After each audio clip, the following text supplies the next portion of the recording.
Welcome back to our channel mga kamaster, and for today's video ay sa probinsya naman tayo magre-reband. At isa nga sa mga client natin na matatagal na ay nirefer tayo sa kanilang mga asawa. Kaya samahan nyo kung solusyonan ng bad experience ni Madam sa kanyang reband last 2 years ago. Okay, inumpisahan ko to sa isang madetalyeng consultation at mga tanong na nakakabaliw na para kang detective sa isang crime scene. Umpisahan na natin ngayon mga kamaster, at inuna ko rito yung hair color ni Madam. So habang ina-applyan ko ng hair color si Madam dito, hindi na mawawala talaga dito yung mga kwentuhan, syempre yung mga kwentong buhay-buhay or konting chismisan. Work from home nga pala si Madam dito, at pagkatapos natin ma-process yung hair color ay pinabanlawan na natin. At dito mga kamaster ay magpo-proceed na tayo ngayon sa reband. Bali na-applyan ko na siya ng pang-reband dito mga kamaster, at ini-sprayhan na natin ng hair protector. Nakakatulong yan para magkaroon ng additional na dulas at kintab ang mga reband natin. So alam mo na ngayon, char!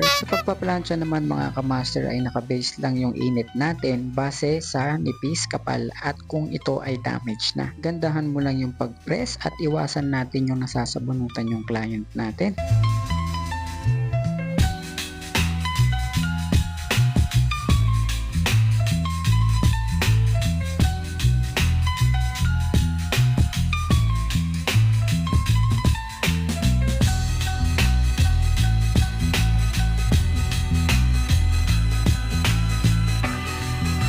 Okay, ngayon tapos na tayo magplancha mga kamaster, ay pakukuldown muna natin siya ng mga 15 to 20 minutes. At after naman natin mapakuldown ngayon, syempre lalagyan natin ng neutralizer yan or yung R2. Ibababad lang din natin yan ng mga 15 to 20 minutes at pababanlawan natin siya ng conditioner lang. So ayan mga kamaster, pinapatuyo na natin siya dito. Sabi naman ni Madam dito ay ayusin ka na rin yung gupit niya. Dumadayo pa yan si Madam ng iba't ibang bayan para lang magpariban, pero hindi niya nakukuha yung satisfaction na gusto niya. Kaya it's an honor po na mahawakan ko po ang buhok niyo, Madam. Maraming salamat po sa pagtitiwala. Hanggang dito na lang ang ating video mga kamaster. Bye-bye! Hanggang sa muli!